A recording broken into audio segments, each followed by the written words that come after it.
Hi guys. அண்ணே இது நல்லா இல்லண்ணே, வேற மாதிரி சொல்லுண்ணே. Welcome to Gears Karaikudi. போன வீடியோல நம்ம பேசிட்டோம். வேற ஏதாவது மக்களே அப்படின்னா பேச முடியும். இது நல்லா இருக்கு, இதே ஃபிக்ஸ் பண்ணிக்கோ. என்னடா மக்களே, இன்னைக்கு நம்ம என்ன பார்க்க போறோம் அப்படின்னா கியர்ஸ் காரைக்குடியோடைய ஒரு கேரேஜ் அப்டேட் தான் நம்ம பார்க்க போறோம். நம்ம எப்பவுமே ஒரு வழக்கமா ஒரு ரீஸ்டோரேஷன் ஒன்று போடுவோம், அந்த ரீஸ்டோரேஷனுடைய ரிசல்ட்டை போடுவோம்.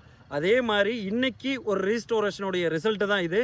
இந்த வண்டி தான் நம்ம இன்னைக்கு பண்ண ப்ராஜெக்ட். இந்த ப்ராஜெக்ட் நீங்கள் பார்க்கும்போது என்னடா புது ப்ராஜெக்ட்னு சொல்லிட்டு புது வண்டி காட்டுறானே அப்படின்னு நீங்கள் எல்லாருமே பார்க்குறீங்க. ஆனால் இது கம்பல்சரி இது புது வண்டியே கிடையாது. கஸ்டமர் நம்மக்கிட்ட கொடுக்கும்போது, ரீஸ்டோரேஷனுக்கு கொடுக்கும்போது இந்த மாதிரி கண்டிஷனில் தான் இந்த வண்டியை கொடுத்தாங்க. கண்டிஷன்லாம் பாருங்கள், ரொம்ப மோசமாக, ரொம்ப ஃபேட் அவுட் ஆகி இந்த மாதிரி இருந்துச்சு. கஸ்டமர் வந்து அவங்களோட ஒய்ஃபுக்காக ஆசையாக வாங்கின வண்டி.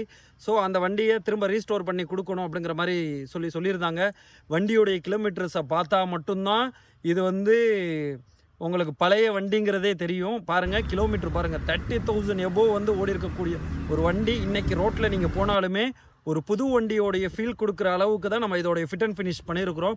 இந்த வண்டியில் நம்ம என்னெல்லாம் பண்ணியிருக்கிறோம் அப்படின்னா, கஸ்டமர் வந்து ஏற்கனவே கிளாமர் ஒரு வீடியோ நீங்கள் பார்த்துருப்பீங்க நம்மளோட பேஜில். அந்த வீடியோவை பார்த்துட்டு நமக்கு கஸ்டமர் அப்ரோச் பண்ணியிருந்தாங்க தேவக்கோட்டையிலேருந்து.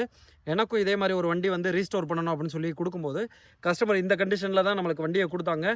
இந்த கண்டிஷனில் நம்மளுக்கு அவங்கள வண்டியை கொடுத்துருக்குறோம். ஸோ வண்டியை வந்து ஃபுல்லாகவே ரீஸ்டோரேஷனாக சும்மா பேனல்ஸை மட்டும் சேஞ்ச் பண்ணிவிட்டு அப்படியே கொடுக்குற மாதிரி இல்லை. சேஸை நாங்கள் அனலைஸ் பண்ணுவோம். சேஸில் ரஸ்ட் இருக்குது, பெயிண்டிங் பீல் ஆஃப் ஆகிருக்கு அப்படின்னா சேஸ் பெயிண்ட்டுமே நம்ம பண்ணுவோம். ஸோ ப்ராசஸ்லாம் நீங்கள் பாருங்கள், சேஸை தனியாக பிரித்து, என்ஜினை தனியாக பிரித்து, எல்லா ஸ்பேர்ஸுமே தனியாக பிரித்து ஒரு ஃபேக்ட்ரியில் எப்படி பைக் ரெடி ஆகுமோ அந்த மாதிரி நாங்கள் ப்ராசஸ் பண்ணி நாங்கள் ரெடி பண்ணியிருக்கிறோம்.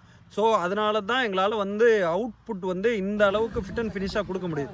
இந்த வண்டியில் நீங்கள் பாருங்கள், எந்த இடத்துலையுமே ஸ்க்ராச்சஸ் இல்லை, எந்த இடத்துலையுமே பழைய வண்டிக்கான எந்த ஒரு இடமும் இல்லை. ஸோ உங்களுக்கும் இதே மாதிரி உங்கள் வண்டியை நீங்கள் ரெடி பண்ணணும்னு ஆசைப்பட்டீங்க அப்படின்னா, இந்த கண்டிஷனில் ரெடி பண்ணணும் அப்படின்னா உங்களுடைய பட்ஜெட்டுக்கு ஏற்றாப்புல நம்ம வண்டியை ரெடி பண்ணிக்கலாம். ஸோ இந்த மாதிரி உங்களுடைய வண்டியை நீங்கள் ரெடி பண்ணணும்னு நினச்சிங்க அப்படின்னா நீங்கள் கான்டாக்ட் பண்ணக்கூடியது கியர்ஸ் காரைக்குடி.